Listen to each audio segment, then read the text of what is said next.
મહાન રત્ન તે મહંત સ્વામી. ઉપાસનાના માર્ગનું ધુમ્મસ હટાવીને સ્વામીશ્રીએ બીજી પણ એક મહત્વપૂર્ણ વાત શાસ્ત્રીજી મહારાજના જન્મોત્સવની આ સભામાં કરેલી.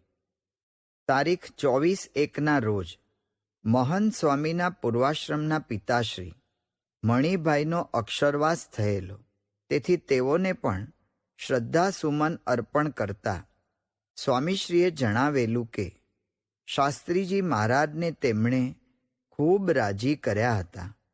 એમનું ઘર મંદિર હતું. આપણને તેમણે મહાન રત્ન આપ્યું છે. તે મહાન રત્ન તે મહંત સ્વામી. એ મોટામાં મોટી ભેટ આપી છે. મહંત સ્વામીના દર્શન કરતા શાંતિ થાય એવા એ પુરુષ છે.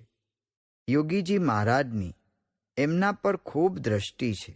આમ મહંત સ્વામીને બિરદાવીને સ્વામીશ્રીએ દેશ ઉપર આવી પડેલી અન્ય એક દુઃખદ ઘટનાની નોંધ લઈને જણાવેલું કે ભારતના વડાપ્રધાન શ્રી લાલ બહાદુર શાસ્ત્રીના અવસાનથી દેશને ખૂબ જ ખોટ પડી છે.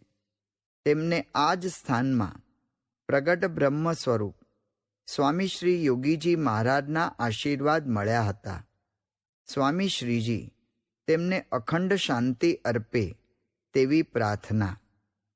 શ્રી લાલ બહાદુર શાસ્ત્રીના આકસ્મિક અવસાન નિમિત્તે આજે ઉત્સવ સભા બાદ મહાપ્રસાદનું આયોજન બંધ રાખવામાં આવેલ.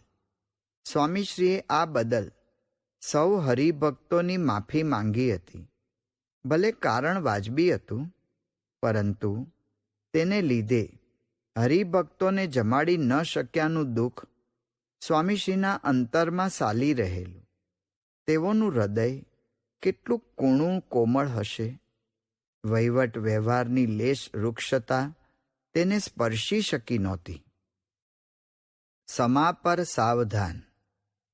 આ અરસામાં અટલાદરામાં રહેતા મોટા સ્વામીને વિચાર આવેલો કે માંદગીમાં સંતોની મર્યાદા મુજબ સારવાર થાય, તે માટે આપણે એક હોસ્પિટલ અહીં કરવી.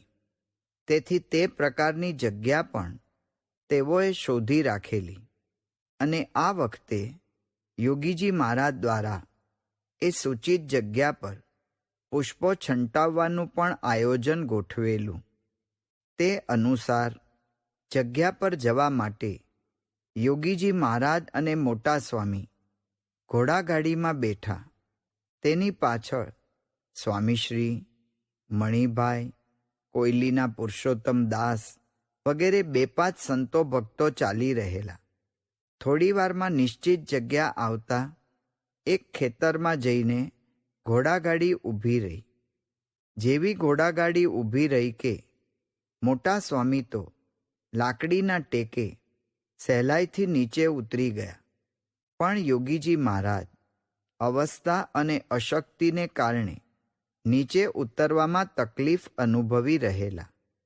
આ દ્રશ્ય પાછળ આવતા સ્વામીશ્રીએ જોયું અને તરત જ તેઓ ધોતિયું ઊંચું ખોસતા દોડ્યા.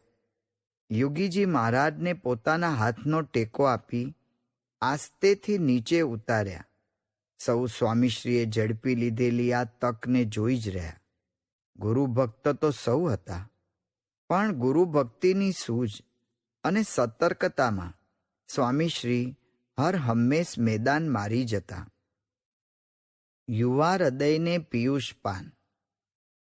અટલાદરાથી સ્વામીશ્રી યોગીજી મહારાજની સાથે જ મુંબઈ પધારેલા અને 17 દિવસ સુધી રોકાઈને સૌને કથા વાર્તાનું સુખ આપેલું.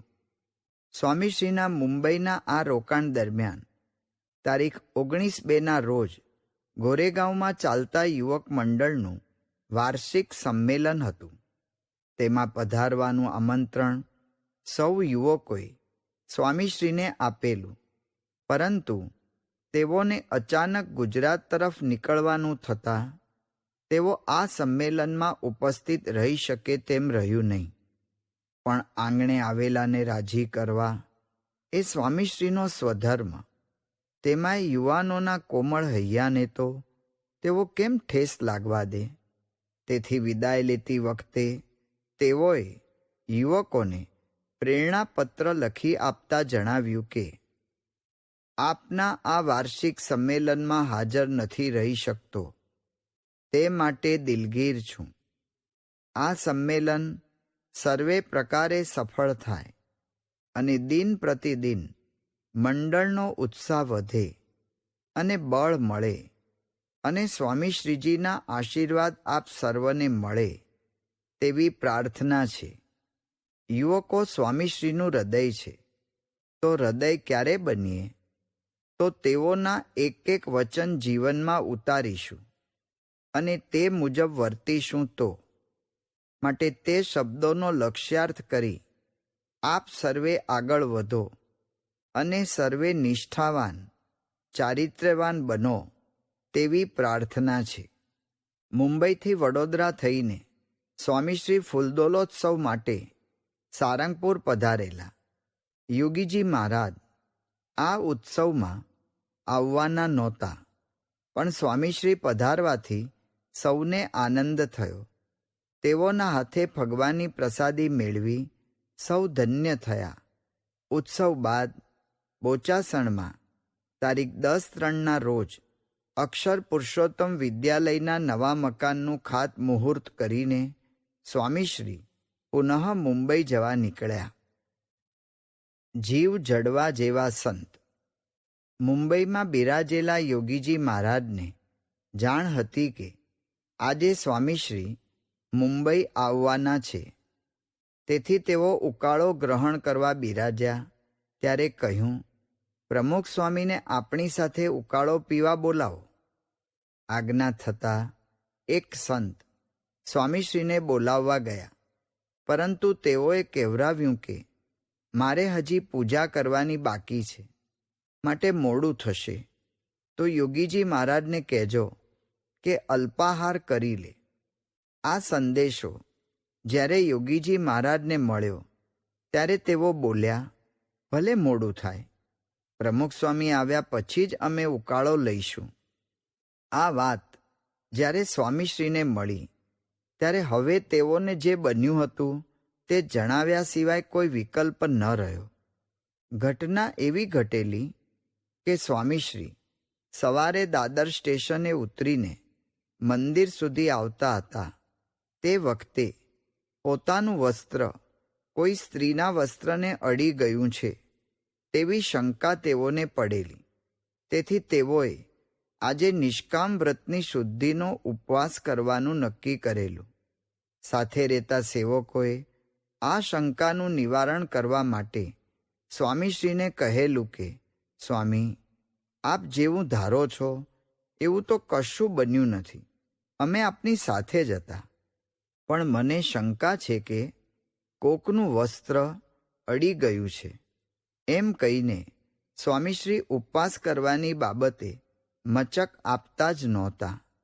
સૌને આ જાણ થઈ ત્યારે શ્રીજી મહારાજની પરાવાણીના પડઘા સૌના કાનમાં ગુંજી રહ્યા કે ભગવાનનું અલ્પવચન હોય તેમાં ફેર પડે તો તે મહત્વચનમાં ફેર પડ્યો હોય તેમ માનતા હોય એવા જે ભગવદ્ ભક્ત મોટા સાધુ, તે સંગાથે પોતાના જીવને જડી દેવો ને તેના વચનમાં મન કર્મ વચને વર્તવું. જો કે સ્વામીશ્રી તો આથી આગળ નીકળ્યા તેમ સૌને લાગ્યું. અહીં તો અલ્પવચનમાં પણ ફેર પડ્યો નહોતો, કેવળ શંકા જ હતી. છતાં સ્વામીશ્રીએ ઉપવાસ શરૂ કરી દીધેલો. યોગીજી મહારાજે જ્યારે આ જાણ્યું ત્યારે તેઓએ હરિભક્તોને ઉદ્દેશીને કહ્યું, પ્રમુખ સ્વામી કેવા મોટા, આખી સંસ્થાના પ્રમુખ, છતાં 3rd ક્લાસમાં મુસાફરી કરે, કેવા નિર્માની. પણ હર્ષદભાઈ, આપણે ધ્યાન રાખવું. મુંબઈથી તો પ્રમુખ સ્વામીની 1st ક્લાસની ટિકિટ જ કઢાવી દેવી અને આવે ત્યારે સ્ટેશને ગાડી મોકલવી. સ્વામીશ્રીનો આવો મહિમા કહેતા કહેતા યોગીજી મહારાજે ઉકાળાની રકાબી પોતાના મોંએ માંડી, પણ તેઓના મુખ પર દુઃખ અને વ્યગ્રતા સ્પષ્ટપણે જોઈ શકાતા હતા. મુંબઈમાં સોનાનો સૂરજ. આ જ દિવસે રાત્રે સભામાં વાત કરતા યોગીજી મહારાજ બોલેલા, આજે પ્રમુખ સ્વામી પધાર્યા. મુંબઈ મંડળમાં સોનાનો સૂરજ ઉગ્યો. બધાએ લૂંટી લેવા, સમાગમ કરી લેવો, જ્ઞાન પ્રાપ્ત થાય, સ્વામીનું આખ્યાન જાણવા મળે. જ્યારે જ્યારે યોગીજી મહારાજ સ્વામીશ્રીના મહિમાની વાતો કરતા ત્યારે તેમાં હંમેશા પરાકાષ્ઠા જ જોવા મળતી. શક્ય એટલી મોટી ઉપમા આપીને પોતાના આ પ્રિય શિષ્યને તેઓ બિરદાવતા રહેતા. મુંબઈના રોકાણ દરમિયાન યોગીજી મહારાજ સાથે સ્વામીશ્રી વિવિધ વિસ્તારોમાં પધારેલા. તેમાં તારીખ 27/3ના રોજ પાર્લાના મહેસાણા મેન્સનના વિશાળ ચોગાનમાં યોજાયેલી જાહેર સત્સંગ સભામાં તેઓએ લાભ આપેલો. ત્યારબાદ તારીખ 31/3ના દિવસે શ્રીજી મહારાજના પ્રાગટ્યનો ઉત્સવ કપોળવાડીમાં ઉજવાયો. અહીં પણ પ્રાસંગિક પ્રવચનો બાદ સ્વામીશ્રીએ શ્રીજી મહારાજના સર્વોપરીપણા વિષયક મર્મભેદક વાતો કરીને સૌને આનંદ પમાડેલો. આ સભામાં સ્વામીશ્રીએ યોગીજી મહારાજને ભવ્ય હાર અર્પણ કર્યો હતો. તે વખતે યોગીજી મહારાજ પહેરેલા હાર સાથે જ પોતાના સ્થાનેથી ઊભા થઈ ગયેલા અને સ્વામીશ્રી સાથે ફોટો પડાવેલો. ત્યારબાદ તે હાર સ્વામીશ્રીને પહેરાવીને પણ ફોટો લેવડાવ્યો. મેઘને જોઈને મોર હુલસે તેમ સ્વામીશ્રીને જોઈને યોગીજી મહારાજ આનંદમાં આવી જતા. એ આનંદ આવી ક્રિયાઓ દ્વારા ધરાતલ પર અને સૌના અંતરતલ પર વિસ્તરતો રહેતો. સિદ્ધાંતના સંરક્ષક.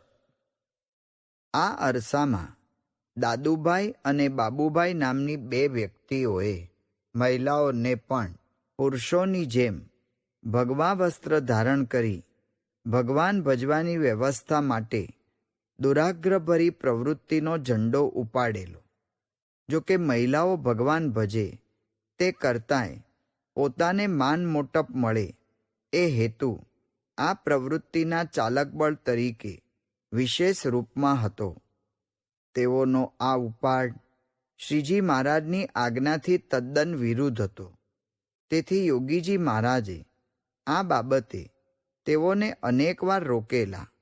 વળી યોગીજી મહારાજે તેઓને એમ પણ કહેલું કે તમારે પ્રમુખ સ્વામીની આજ્ઞામાં રહેવું, પણ સંસ્થાથી અલગ કે સ્વતંત્ર કાંઈ કરવું નહીં. પરંતુ તેઓએ યોગીજી મહારાજની આ આજ્ઞાની અવજ્ઞા તો ઠીક, પણ તેઓની સાથે છળકળ કરીને પોતાની પ્રવૃત્તિ બે રોકટોક ચાલુ જ રાખેલી. સ્વામીશ્રી તો વ્યક્તિની વૃત્તિ પ્રવૃત્તિના અચ્છા પરખંદા હતા. તેથી આ બંધુઓના બદ ઇરાદાઓનો તેઓને પૂરેપૂરો ખ્યાલ હતો. પરંતુ તેઓ હંમેશા યોગીજી મહારાજના અનુશાસન હેઠળ જ જીવનારા. તેથી તેઓનો આદેશ ન થાય ત્યાં સુધી તેઓ આ બાબતે હરફ સુદ્ધા ઉચ્ચારતા નહોતા. તે જોઈ સત્સંગના હિતવાંછુ હરિભક્તો તેઓને આગ્રહપૂર્વક કહેતા કે તમે પ્રમુખ છો, તમારી પાસે સત્તા છે, તે બે ભાઈઓને વિમુખ જ કરી દો, સંપ્રદાયમાંથી હાંકી જ કાઢો. યોગીજી મહારાજને આમાં કાંઈ જ પૂછવાનું હોય નહીં. સત્તાની સીડી ભારે લલચાવનારી હોય છે. તેની પર સ્વામીશ્રીને ચઢાવનારા આવા ઘણા મળ્યા. પણ તેઓ કહેતા, યોગી મહારાજની મરજી વિરુદ્ધ મારે કાંઈ કરવું નથી. કેટલાકે તો સ્વામીશ્રી પર એમ પણ તીર તાક્યું કે તમે બાયલા જેવા છો, કોઈને કાંઈ કહી શકતા નથી. આ ટોણા પાછળ જનસામાન્યમાં રહેલા અહમને છંછેડીને વ્યક્તિને સાબદા કરવાની દાનત હતી. પરંતુ દિવાસળી ઘાસની ગંજી પર પડે તો દવ ફેલાય, પથ્થર પર પડવાથી તો તે આપમેળે જ બુઝાઈ જાય. આ મુજબ સ્વામીશ્રી આગળ આવી યુક્તિ પ્રયુક્તિનો કોઈ ગજ વાગતો નહીં. પરંતુ સ્વામીશ્રીની આ ધીરજ, સહિષ્ણુતા તથા સાધુતાને પેલા બે બંધુઓ તથા તેઓના મળતિયાઓએ લાચારી માની લીધી અને તેઓને બદનામ કરવામાં કોઈ કસર છોડી નહીં. તે સૌ એમ સમજતા હતા કે સ્વામીશ્રી જ આપણા માર્ગનો કાંટો છે. તે જો હટી જાય તો આપણો માર્ગ ફૂલ સુવાળો બની જશે. કારણ કે આ વિદ્રોહીઓ પગલું મૂકે તે પહેલાં તો સ્વામીશ્રી તેની દિશા અને ગતિ બંને જાણી જતા. સંસ્થાને છિન્ન ભિન્ન કરવાની પેરવીમાં પડેલા એ સૌ માટે સ્વામીશ્રી જ સંસ્થા, સિદ્ધાંત અને સત્પુરુષની સુરક્ષામાં રહેલા એક દુર્ભેદ્ય કવચ સમાન હતા. તે કવચ જો છેદાય ભેદાય તો જ એ વિઘ્ન સંતોષીઓની મેલી મુરાદ બર આવે તેમ હતી. તેથી સ્વામીશ્રીને નષ્ટ ભ્રષ્ટ કરવાના કંઈક ષડયંત્રો તેઓ દ્વારા ગોઠવાયા. જો કે સ્વામીશ્રીને તો તેની કોઈ તમા નહોતી. નહીં સફરી સ્ફુરિતેન અબ્ધૌ વિક્ષોભો અપી જાયતે. એક સાથે 1000 માછલીઓ પડખા ફેરવે તેથી કાંઈ સમુદ્રમાં ખળભળાટ મચી જતો નથી. તે તો એવો જ ધીર ગંભીર થઈને લહેરાતો રહે છે. તેમ સ્વામીશ્રી પણ શાંતિથી પોતાનું કાર્ય કરે જતા હતા. પણ એ હીન દશાવાળાઓની કુટિલ પ્રવૃત્તિઓએ જ્યારે માઝા મૂકી ત્યારે યોગીજી મહારાજે આ પ્રવૃત્તિમાં સહકાર ન આપવા સત્સંગીઓને અનુરોધ કરવાની આજ્ઞા સ્વામીશ્રીને આપી. તે સમયે સ્વામીશ્રીએ સંસ્થાકીય સામયિકમાં વિજ્ઞપ્તિ પ્રકાશિત કરી કે વલ્લભ વિદ્યાનગરમાં અક્ષર પુરુષોત્તમ સંસ્થાના તાબાનું સત્સંગી બાઈઓ માટે નવું હરિમંદિર તૈયાર થયેલું છે. તેને અડોઅડ એક સ્વતંત્ર મહિલા આશ્રમ બાંધવામાં આવેલ છે. તે અંગે સૌને જણાવવાનું કે નવા આશ્રમ અંગેની કોઈ પણ પ્રવૃત્તિ સંસ્થાના નામે કોઈ શખ્સ કરતા હોય તેમાં આ સંસ્થાને કાંઈ લાગતું વળગતું નથી. શ્રીજી મહારાજે સ્થાપેલી ધર્મ મર્યાદાનું યથાર્થ પાલન કરનાર પ્રગટ બ્રહ્મ સ્વરૂપ યોગીજી મહારાજે શ્રીજી મહારાજે સ્થાપેલ ધર્મ મર્યાદા વિરુદ્ધ કરવામાં આવતી આ પ્રકારની પ્રવૃત્તિમાં ક્યારેય પણ આજ્ઞા કરી નથી. બાઈઓને દીક્ષા આપવા અંગે આ સંસ્થાની જાણ બારોબાર પ્રવૃત્તિ જે ચાલી રહી હોય તે અંગે પણ સ્પષ્ટ જણાવવામાં આવે છે કે તે પ્રવૃત્તિ પણ શ્રીજી મહારાજની સ્થાપેલ ધર્મ મર્યાદા તથા નિયમો વિરુદ્ધ હોય તે અંગે આ સંસ્થાને તે સાથે કાંઈ પણ નિસ્બત નથી. તેમજ ઉપર લખેલી પ્રવૃત્તિ અંગે બારોબાર જે કાંઈ ફંડફાળા કે દાન વગેરેમાં કોઈએ કાંઈ પણ રકમ આપી હોય તે અંગે સંસ્થાને કાંઈ લાગતું વળગતું નથી. તેમજ એવી કોઈ રકમ સંસ્થાને મળી નથી તેની સૌને જાણ થાય. આમ ગુરુ આજ્ઞાને શિરે ચઢાવી શ્રીજી સિદ્ધાંતના સમર્થનમાં સ્વામીશ્રીએ શંખનાદ ફૂંકી દીધો. તેમાં હું બહુ રાજી. મુંબઈમાં સતત 2 મહિના આરામ કરીને યોગીજી મહારાજે તારીખ 2-4ના રોજ ગુજરાત તરફ જવા માટે વિદાય લીધી. સ્વામીશ્રી પણ તેઓની સાથે જ હતા. બોચાસણમાં ચૈત્રી પૂનમનો સમયો કરીને સૌ આણંદ આવેલા. આ અરસામાં યોગીજી મહારાજની ઈચ્છાથી ગોંડલમાં નૈમિષારણ્ય ગુરુકુળનું નિર્માણ ચાલુ હતું. તેના પ્રથમ ચરણ રૂપે છાત્રાલયનું કાર્ય શરૂ થવાનું હતું. તેથી ગુરુકુળના વ્યવસ્થાપકોએ યોગીજી મહારાજને પૂછાવેલું, છાત્રાલયનું નામ શું રાખવું? છાત્રાલય સાથે યોગીજી મહારાજનું નામ સંકળાય તેવી ઈચ્છા સૌની હતી. આ બાબતે ઈશ્વરચરણ સ્વામી યોગીજી મહારાજને પૂછવાની તક શોધતા જ હતા. ત્યાં યોગીજી મહારાજે જ સામેથી કહ્યું, કંઈ પૂછવું છે? એટલે તેઓએ છાત્રાલયના નામ બાબતના પત્ર અને સૂચનની વાત કરી. તે સાંભળી તરત જ યોગીજી મહારાજે જણાવ્યું, ના, આપણું નામ ન હોય, શાસ્ત્રીજી મહારાજનું રાખો.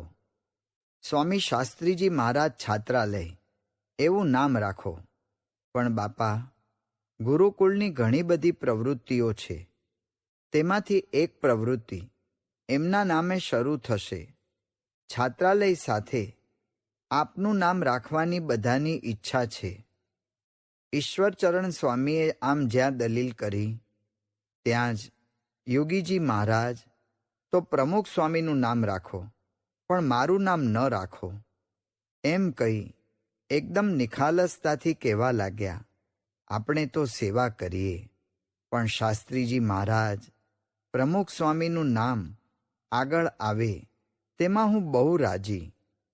સહજ ભાવે ઉચ્ચારાયેલા યોગીજી મહારાજના આ શબ્દોમાં તેઓની ગુરુ ભક્તિ અને નિર્માનિતા તો પ્રગટ થતી જ રહી.